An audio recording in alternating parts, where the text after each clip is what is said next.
So if I were to pick out one principle from the book that is one of them that seems to be the most useful for people, and is also the one that at first they say no, it would be don't hear attack.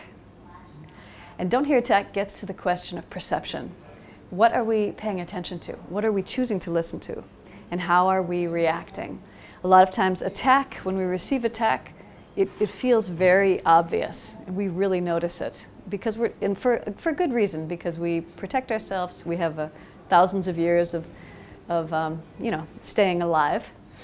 And at the same time, when what we primarily pay attention to and look out for is the attack, then we're missing most of the important information. Because the attack is just a strategy. Violence is just a strategy.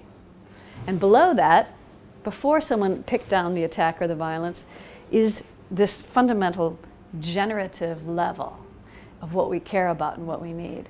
And so the practice of not hearing attack, which is very difficult, but is a practice. So the more you do it, the more you start to separate from the instinctive, habitual practice of grabbing attack and responding to it.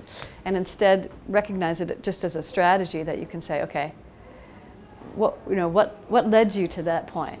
What's going on with you?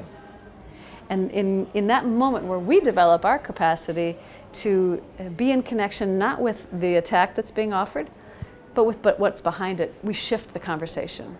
And this doesn't mean be a martyr and allow yourself to be injured. It doesn't mean any of that. It means develop your own strength of mind so that what you pay attention to is the stuff that is going to help you move forward. It's going to help you get out of difficult situations.